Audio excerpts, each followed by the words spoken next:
रसखान वासुदेव कृष्ण के अनन्य भक्त थे। यह कहानी है कि कैसे एक मुसलमान वासुदेव कृष्ण का भक्त बन गया। रसखान 1540 से 1628 ई के बीच रहे, जब उस समय भारत में मुस्लिम राजा हुमायूं का शासन था। एक दिन रसखान ने भारत में दिल्ली की एक पान की दुकान में भगवान कृष्ण की एक तस्वीर देखी। उन्होंने तस्वीर के बारे में पूछताछ की। दुकान के मालिक ने उसे बताया कि वह भगवान कृष्ण हैं और वह वृंदावन में रहते हैं। रसखान उस चित्र से आकर्षित हो गए। जैसा कि संत कहते हैं कि कलयुग में कृष्ण की शारीरिक बनावट और भगवान कृष्ण की तस्वीर में कोई अंतर नहीं है। रसखान उस चित्र में वासुदेव कृष्ण के रूप को देखकर इतने मोहित हुए कि उनके मन में वासुदेव कृष्ण से मिलने की इच्छा उत्पन्न हो गई। फिर उन्होंने भगवान कृष्ण के लिए उपहार के रूप में एक पठानी पोशाक खरीदी और वृंदावन की ओर अपनी यात्रा शुरू की। कुछ दिनों की यात्रा के बाद अंत में वे वृंदावन पहुंचे। वह भगवान कृष्ण के निवास के बारे में पूछताछ कर रहा था। लोगों ने उन्हें बताया कि कृष्ण बांके बिहारी जी मंदिर में रहते हैं।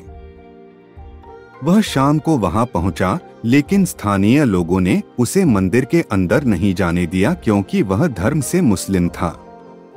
फिर रसखान मंदिर के सामने भगवान कृष्ण की सुंदरता को याद करते हुए रोने लगे, जिसे उन्होंने चित्र में देखा था। रात में मंदिर बंद कर दिया गया था। उधर वासुदेव कृष्ण ने जब देखा कि उनका भक्त मंदिर के बाहर उनकी प्रतीक्षा कर रहा है, तो वे रसखान से मिलने के लिए निकले।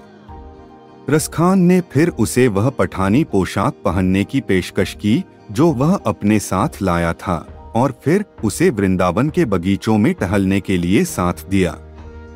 वासुदेव कृष्ण मान गए। सुबह जब मंदिर खोला गया तो भगवान वहां नहीं थे। पुरोहित बहुत परेशान थे। वे वासुदेव कृष्ण का पता लगाने लगे। तभी एक बूढ़े माली ने दो अजनबियों के बारे में बताया जो पूरी रात बगीचे में घूम रहे थे। वासुदेव कृष्ण को भी यह खबर मिली और रसखान की सहमति से वे तेजी से मंदिर की ओर दौड़े और पठानी वेश नहीं बदला। लोगों ने फिर से मंदिर के कपाट खोले तो देखा कि वासुदेव कृष्ण उसी स्थान पर पठानी वेश में खड़े हैं। अब पुरोहित पछताए। वे गलत थे। उन्होंने वासुदेव कृष्ण से मिलने के लिए एक सच्चे भक्त को प्रतिबंधित कर दिया है। उन्हें अपनी गलती का एहसास हुआ। लोग समझ गए कि कृष्ण ने अपने भक्त को स्वीकार कर लिया है जो रसखान था। इसके बाद रसखान जीवन भर वृंदावन में रहे और कभी वापस दिल्ली नहीं लौटे। ऐसा माना जाता है कि वासुदेव कृष्ण हमेशा भौतिक रूप में रसखान से मिले थे। रसखान ने अपनी रचनाओं में भगवान कृष्ण के प्रति अपनी भक्ति का वर्णन किया है। जब हम उनकी रचनाओं का अध्ययन करते हैं तो हमें पता चलता है कि जैसे ये रचनाएं तब लिखी गई थीं जब वासुदेव कृष्ण रसखान के सामने बैठे थे। इस महान भक्त और कवि की समाधि वृंदावन धाम में यमुना नदी के किनारे ब्रह्मांड घाट पर है। यह बहुत ही शांत और शांतिपूर्ण जगह है।